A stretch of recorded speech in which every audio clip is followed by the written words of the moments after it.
Hello, my name is Tong Pil Min from PonderEd Education. And starting from this video, I'm going to introduce you some of the systematic strategy about how to guide the autistic kids to develop brain functions. So basically to connect to the world. So this will be the very unique story, and then you will see that it will work for when if you really apply that methodology that I discuss in this series of the videos. Then you will see that your child or children can really develop their thinking processes.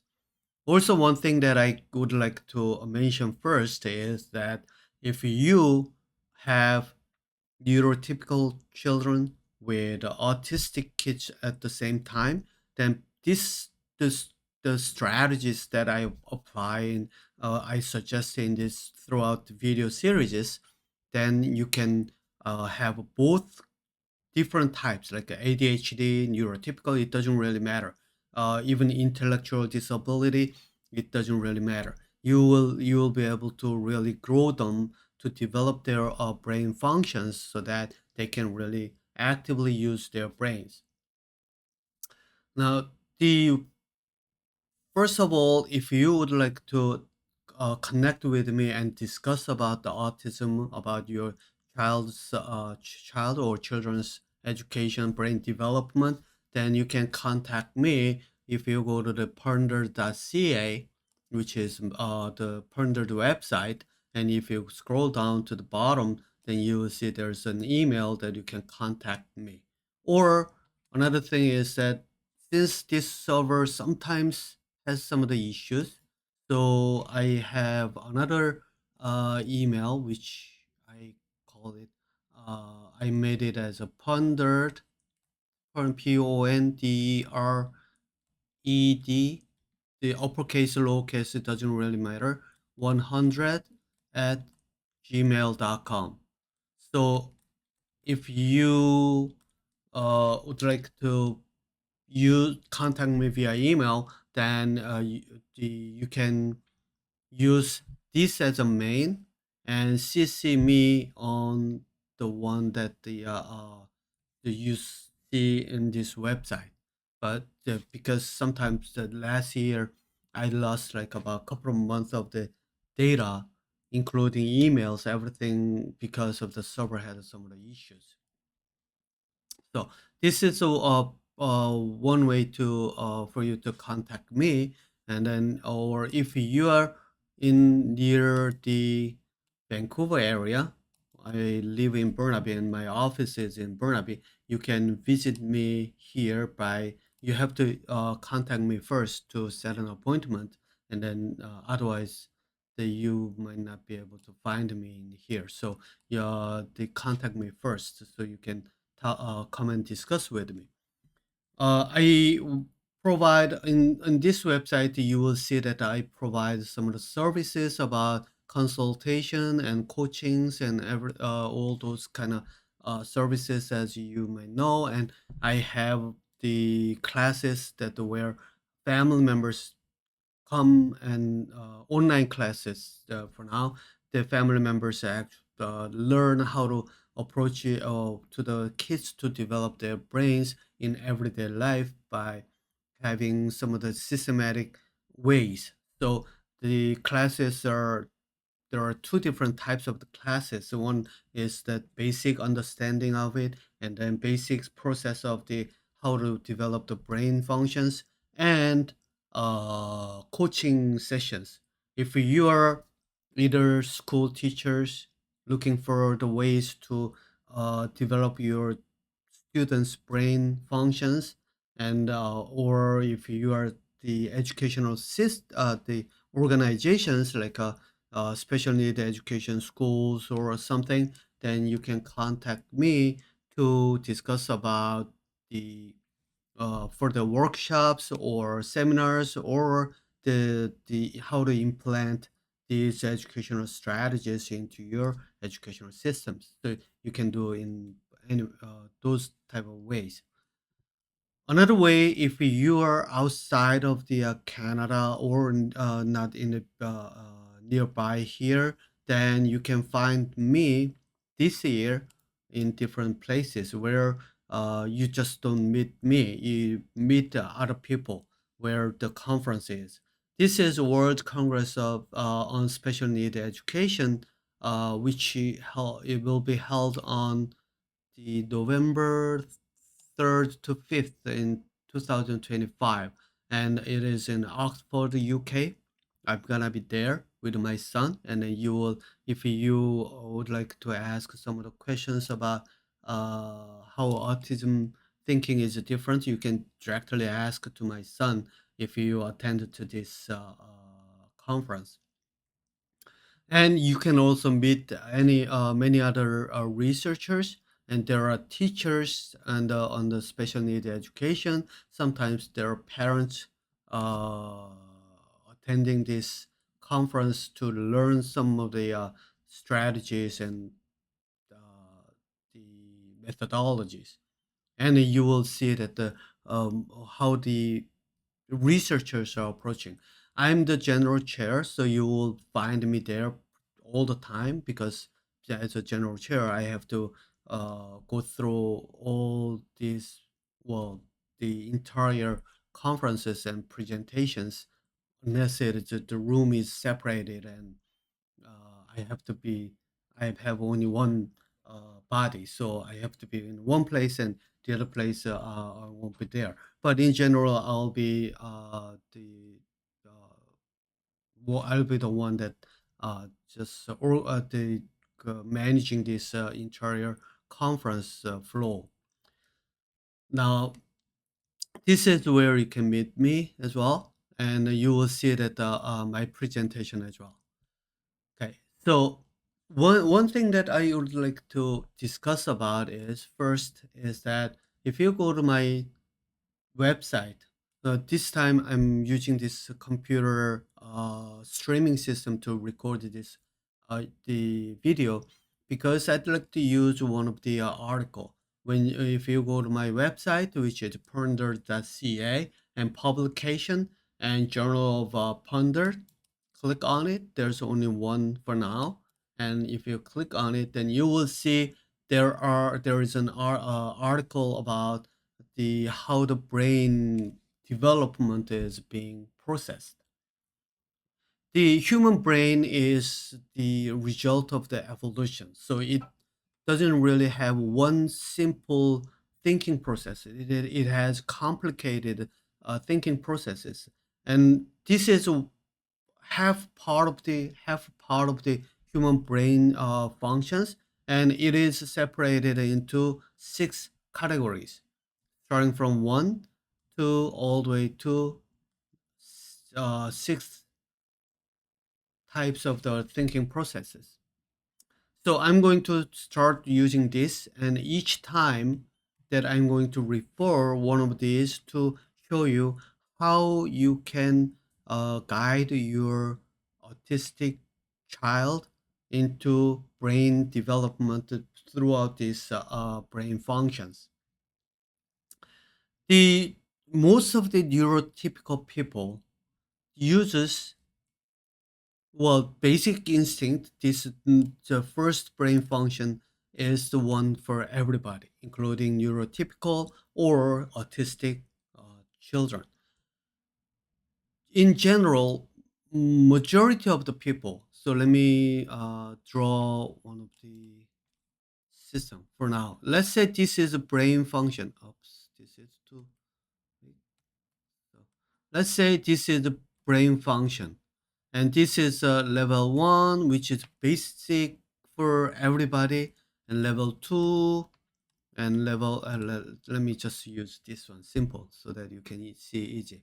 Four, five, six, let's say. The brain functions separated in this way. Most of the people have this as a basis. And generally, in neurotypical people, they use two or level two or level three brain functions. And level two is very, very common. It is goal-oriented thinking processes, and level three is very rare because it is critical thinking. The critical thinking processes. So that means that the people who are able to use critical thinking functions, you'll be you'll have a difficult time to find them. One of the example that I can provide is if you go to the let me see if I can find him on the website. Michael Sandel. How do I spell? Oh yeah, Michael Sanders TED Talk.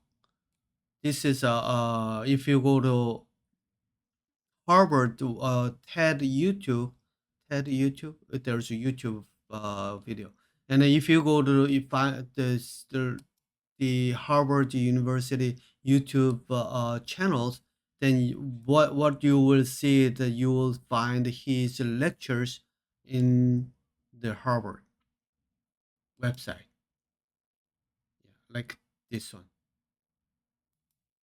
So this the for him, I find that he's the one who is able to use critical thinking, and he really teaches critical thinking to the students.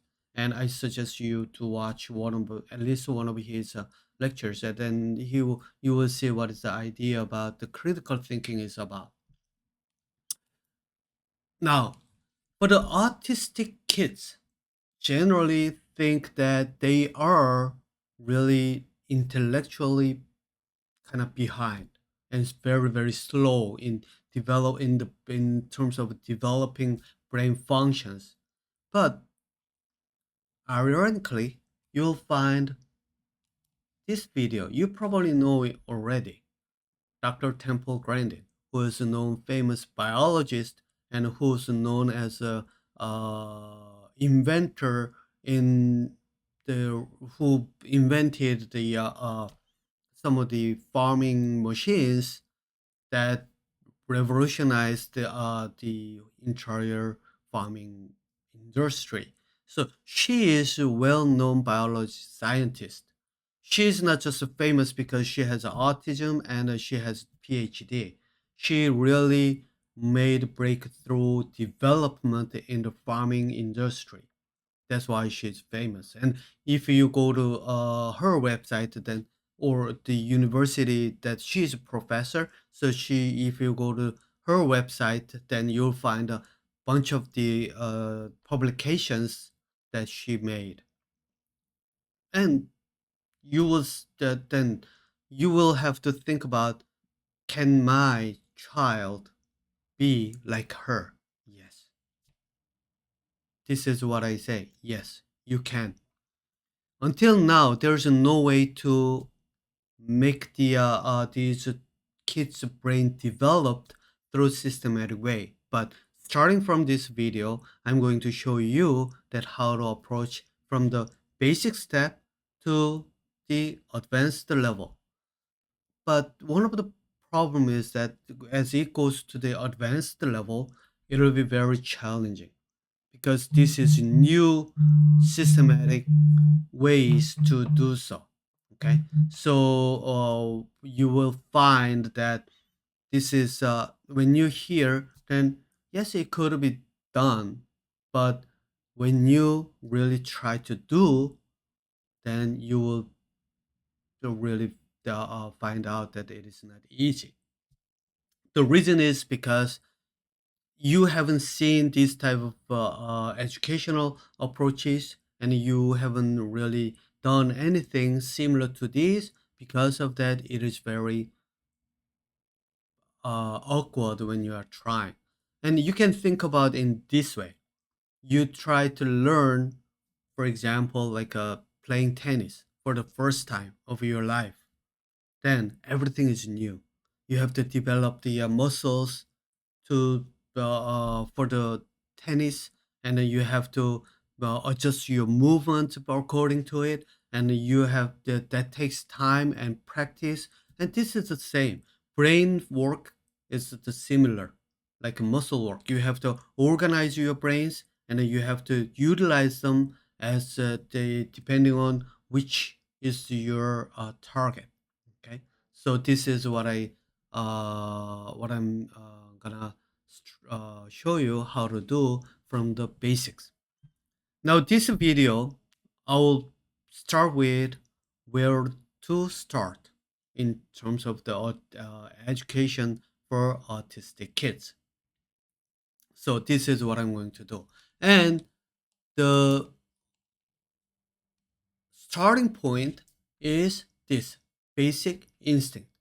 Because if you well you have autistic kids, then you already know that how they behave, right? Their behaviors are not predictable. Sometimes they don't really they cannot really sometimes they cannot really control their behaviors, and it causes some of the issues. And because of that, parents are stressed, and educators are stressed. Yeah, and sometimes your kid might be very quiet. So kids with autism, they have a variety of characteristics. Okay, and one thing in common is that they have really challenging times for the communication. As a parent, you might notice that, well, I can communicate. I can see what my child wants, and I can see what my child tried to say something. But since they cannot really express that their uh, intentions or their any request in as a type of the words, I cannot really teach them. That's what general responses to the well, uh, responses that parents have for their kids, right? So now this is the starting point. How to start? Where to start? Then what is the really the ways to deal with this situation? How to open the communication channel with my kids? This is one of the first steps that you have to think about. So that's what I'm going to talk about. Now you can read about this very simple basic instincts.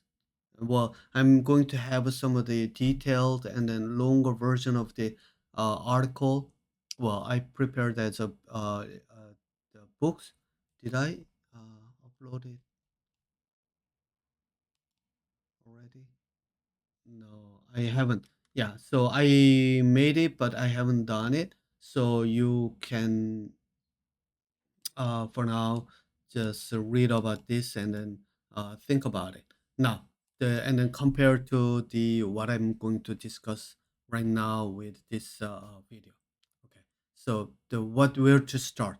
The first thing first, you have to think of well, you have to you have to find some of the points where to start. As you try to start your child's education, you might be really have no idea and just overwhelmed because of their behaviors or the non-communicable kind of situation.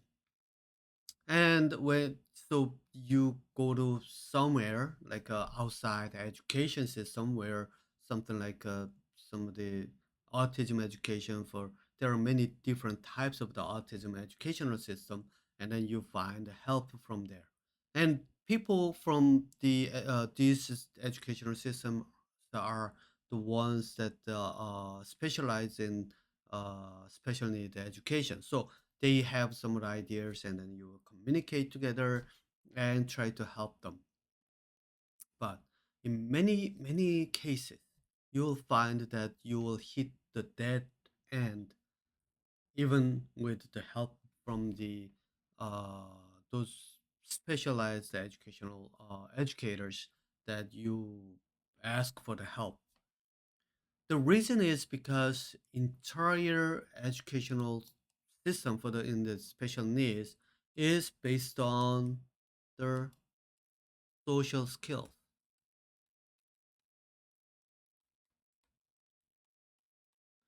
Social skills is essential for the neurotypical people. The reason that because that when without social skills, so for let's think about it in this way. So you have if you don't have anybody around you, then will you develop language skills to discuss with them?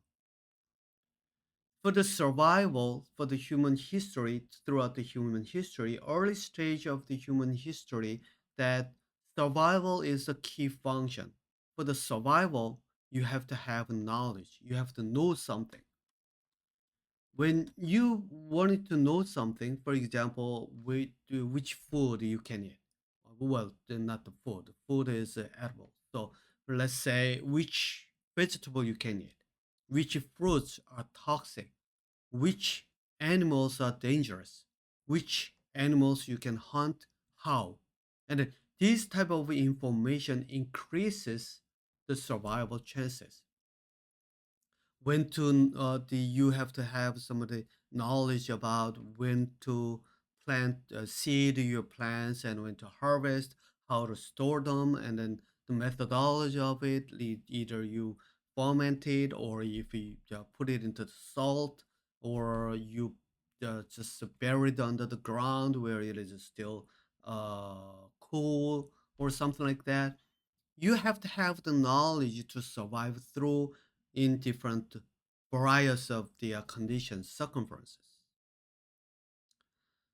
circumstances. You have to depending on the what situation you are on, you have to have the knowledge to go through that the to survive.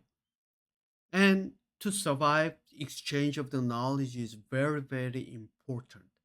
That means you have to have the information. If you don't know, then you have to go ask someone who is knowledgeable, and you have to look for the knowledge where you can find. Sometimes you have to travel to different location to find the knowledge, so that you can have the knowledge.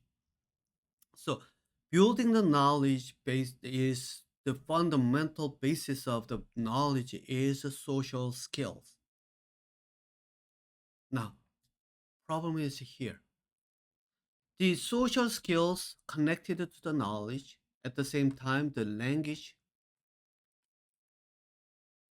is also developing to exchange the knowledge and then deliver the knowledge and learning the knowledge.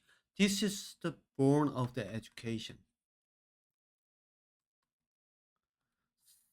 So, entire human history, people develop educational strategy are who has been learning from social skill and language based knowledge, who has been building this stuff. And when it comes to the autism, not just autism, intellectual disabilities or ADHD or any type of different types of the thinking processes, now when they approach to these kids to develop the pedagogies, for example, then they hit really are really some of the unbreakable barriers. The reason is because now these kids, ADHD, not the ADHD, autism especially, is they have a lack of social skills. So social skills are not there. Then language skills difficult to develop. Language skills difficult to develop. Then knowledge building is not really possible. Then what happens? It's dead end. There's no way to go. So the educators, special needs, researchers on special needs educations, what they do is they started observing the children with autism. Let's just talk about the autism, and develop the methodology how to. Problem is their brain is functioning based on the social skills and language and the knowledge that they built, and they cannot really close the gaps between the autism kids and the the education. This is what I find. This year I'm the general chair for the conference special needs education. And last year I was the last couple of years. It started about 2 3 years ago. So last year that when I went to this conference, I saw that one of the researchers came to present about their research about language development of autism kids. What they find out is that they s- they were not really clearly describe what they analyze and explain the reasonings about what their findings in their researches. The one of the reason is because, for example, let's say they put it as a word play, and well, this is one of the sentences. What they had was like a various sentences and words and see that the how autistic kids respond the understanding these type of different types of the words, and then they score them and based on the kids responses, and then try to analyze them. One of the thing is they were not really understood why some of the words simple enough cannot be understood by these autistic kids. And then they were looking for the answers still at the time. Well, I kind of suggested one of my idea about it, but that's what I heard from their presentation. The reason that the autistic kids couldn't understand some of the words is that these words are connected to the social skills. For example, let's say play. Play is the interaction between two or more kids, right? Then, unless you would like the willing to play with other kids, you won't have some of the idea concept of play at all, because you're not willing to play with others. Then it is their world. Kids playing with other kids. That's their world. For kid with autism, it's different in a different world. So the word like play, which is connected to the social skills, is very challenging for them to understand. That's one of the things. So this is not easy for them to really catch up. And if you look at the your child's, well, not your child, it's for yourself, that what type of words you are using mostly, then just write down your everyday sentence, the everyday explanations or communications, that the words that you are using during the communications, and then you write it down and then analyze it. How many different words that you are using first, and then how many words among them are connected to the social skills. Pretty much over 95%. Well, I would like to say 99%, but there are some of the people who have jobs or who have their own thinking. Uh, they have to think about some of the methodology or something. Then they really don't use these type of the social language. They use some of the kind of like the objectified words they choose. And this is you can think about project meeting. We're in a team, then you have a project and then you are discussing with other team members in the meeting, then you are not using social language. Mostly what you are using is you are using, well, still social language is there, but you are mostly using about the project, how to methodology and reasonings, and this is what you will find in the meetings. So well, that's why I give about 95%. But when you are approaching to your autistic child, then probably you will use over 99% social language. This is one of the reason that you have challenges communicating with your child. So this is one of the key points that you have to really change in uh, your like descriptions to your child when you're communicating, because your child is not really accustomed to the social language. So you have to change it. Then how? That's the one of the videos that I'm gonna make later on. But today, before even that, these approaches can be applied only when your child is willing to communicate with you together. For example, let's say you talk to your child about something and your child goes like, well, they don't want. And for example, let's say in a playground, your child try to run away from you and then do something out the in the some of the like a sandy area, and then try to just pump out the sand from the one of the limited sand area. Then let's let me draw this. Let's say this is a sand area where in the playground, then your kid goes in and then using the bucket and pump out this all this sand outside of this area. Then what would you do as a parent?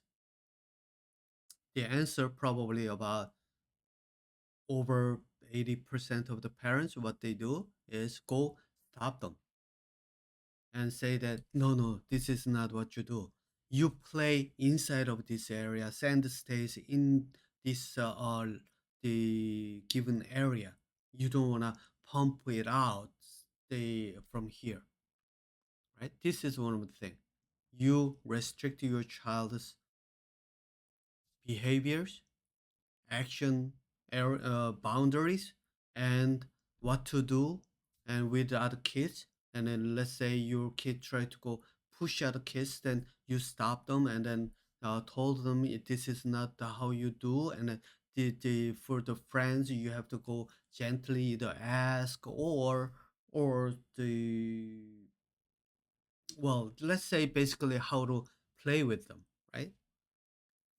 Then think about the responses that you're from your child. What could it look like? It probably look like that they go wild. And you have to think about it in this way. When child goes like uh just like being angry or depressed or the just nagging and out of control, will you be able to communicate with them? It's not possible. That's what is the most important part for you to really think about. If you have this type of, if you are in this situation, then you are not going to be able to communicate with them. And later on, you won't be able to really lead them to think about, lead them to thinking processes that they can develop. And then it doesn't really matter what type of word you are using, how you describe it. Your child already blocked you what you are saying, and they go on their own. So this is kind of like a vicious cycle. Most parents try to bring them in and try to teach the kids, but kids are running away and then don't really listen, and they just go their own way. Then let's say the you try to educate them and kids don't really accept it, it is separated, time goes, then there's the gap is really increasing further apart. Then well, it is done. There's no way to bring them back, right? Well, there are still chances. So age doesn't really matter if they are in 20s or 30s, 50s. If you are willing to change yourself, how to approach to them. Okay.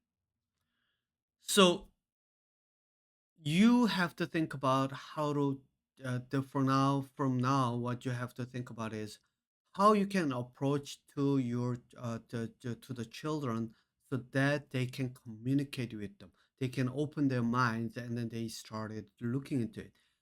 When emotions are fluctuating, then even if you try anything, the if, if efficiency will drop down pretty significantly. So it's not going to be easy. So you have to open up the channel so that you can communicate with them. Then what is the first step prior to any type of the educational approaches? The well, even if it is comes to the educational education, that I wouldn't really recommend that you teach what to do to them. Okay, teaching is like kind of regulations, and teaching the knowledge is the one is that they what they have to follow, or they should what they shouldn't do. For example, some of the dangerous animals, then you don't want to approach it. That's teaching. So don't approach it. They have venom. So don't try to touch them or something like that. You teach knowledge, but as I said, the knowledge, delivering the knowledge, the education methodology is for the neurotypical people. They can follow, but not autistic kids. So the trying to teach will actually have will be backfiring from autistic kids. When it's well for the this is the same to the neurotypical people. Some of the neurotypical people have different levels of social skills developed, and they respond to this education differently. So basically what happens is for the kids with higher function of social skills, they will have really uh, the they will be benefited from the current education system where knowledge develop now delivering the knowledge. But for the kids with less social skills, they will have some challenges because knowledge is based on the social skills, and then if they don't have the social skills, then they cannot really follow. So this is where the gap is coming from. And autistic kids is way down here, social in terms of the social skills. So the further if you try to deliver the knowledge, it's not going to be really effective. Well, so you have to change the approaches in terms of the education, but before that, most of the important part is you have to have the communication channel opens up. Otherwise, they're not going to listen. They won't be able to really focus, and well, then they'll be running away from you. So this is first thing.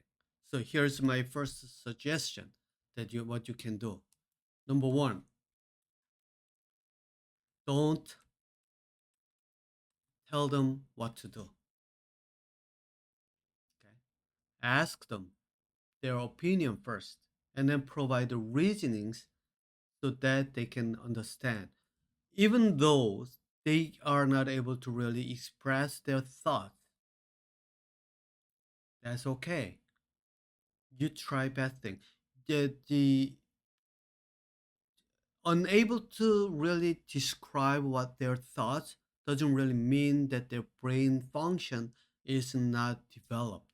You have to think about this one. I let me show you this one of the this is a news article from CNN, I believe. The autism autistic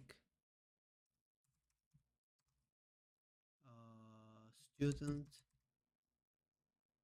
giving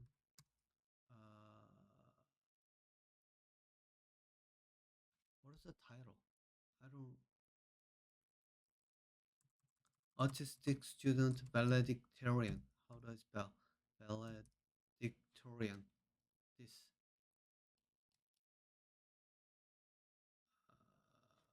yeah, this is one.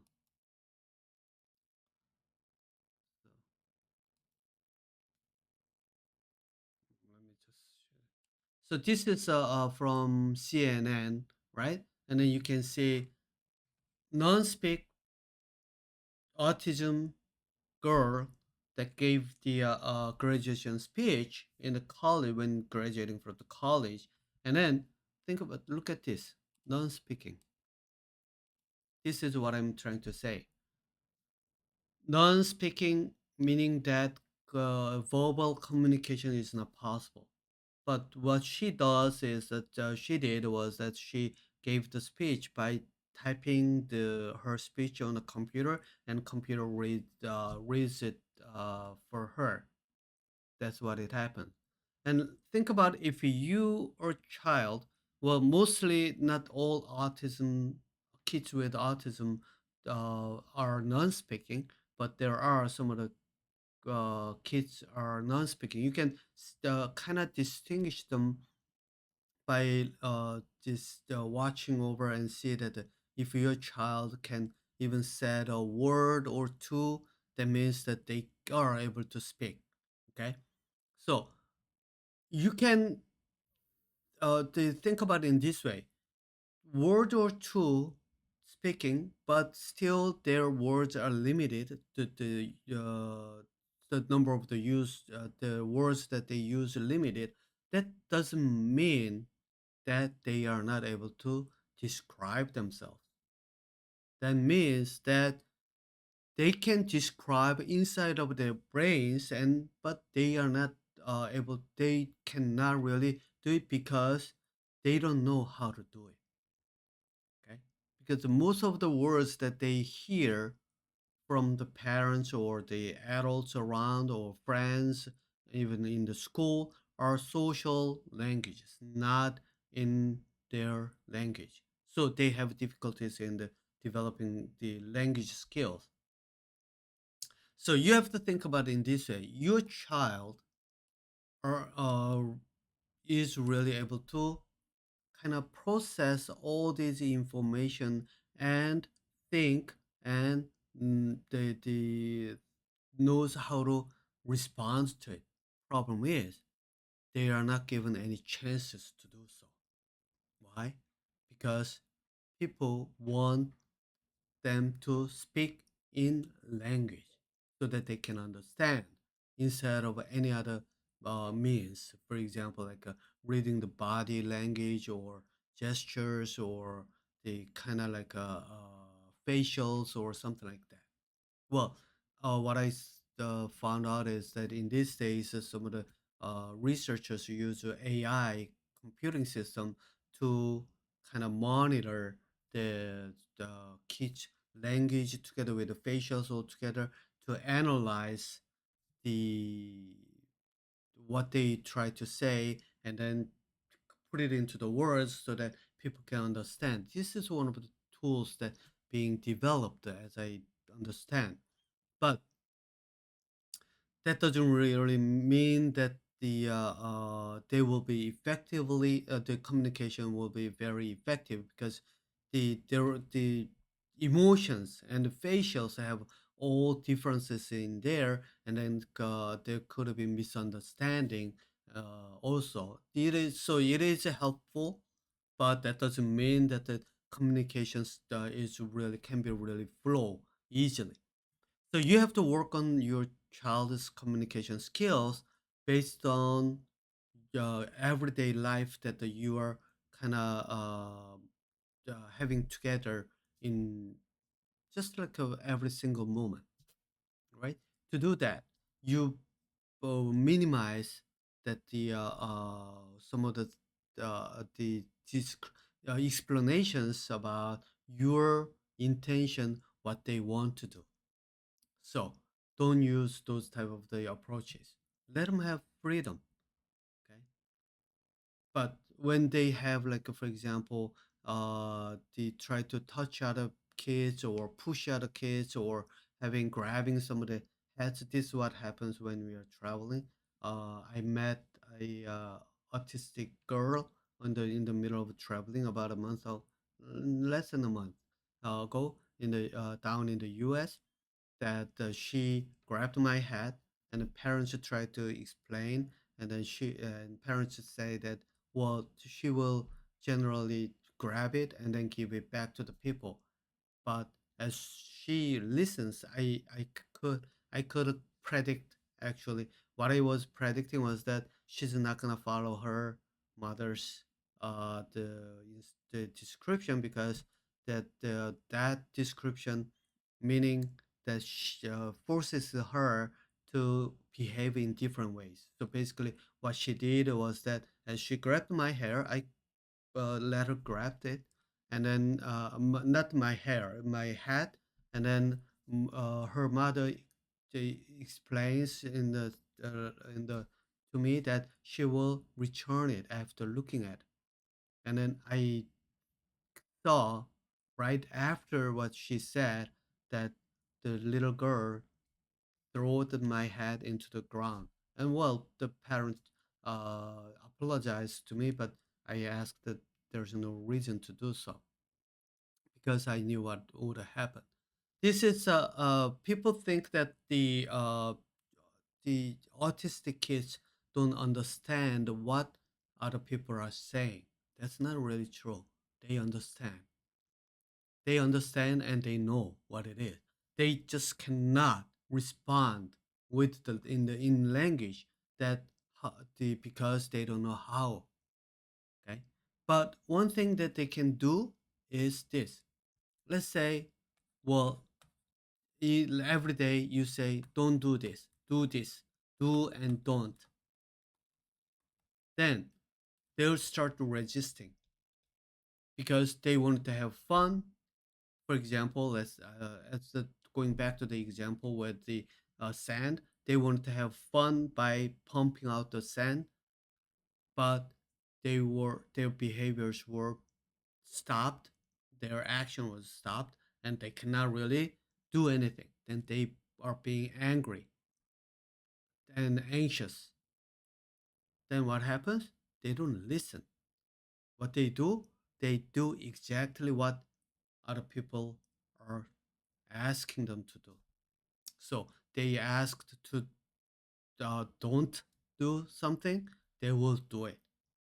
But this is not just for the autistic kids. You can test your either wife or the husband when they wanted to do something. For example, the your husband tried to go wanted to go to the golf to play golf, and then now you say, well, there are too many work to do in a home, so I ask your husband to stay.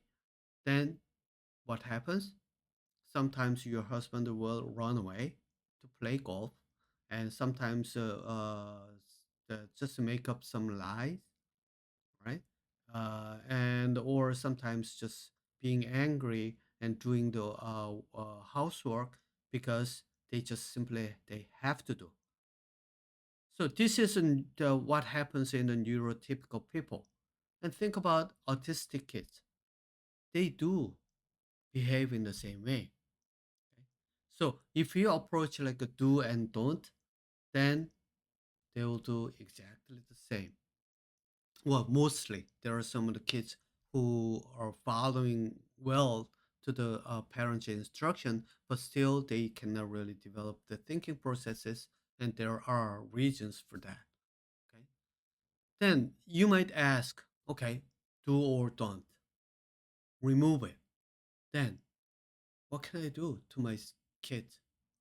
They go just grab something from this is what I heard from the parents that I have class with, that some of the parents are saying that, well, my son goes to when it goes they went to the restaurant to have some of the dinner, then my son just ran away from the table and reached to other table and grabbed the food from their table to snatch it and then eat it or something like that. These behaviors happens. Then what to do? If if I cannot really say don't do it and do this and something like that. That's the challenge. Okay. So this is one of the reason that I'm making these videos. That generally the approaching with in this way and try to teach what to do. You don't, yeah, you in for example, let's say in the restaurant, you behave in this way and then you order in this way. Well, it doesn't work. And ask them to not to do, don't do it and do this. That doesn't work either. Then what to do, right?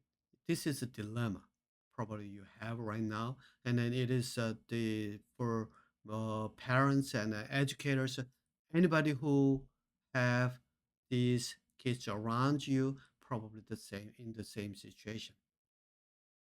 Okay, that's the next approach.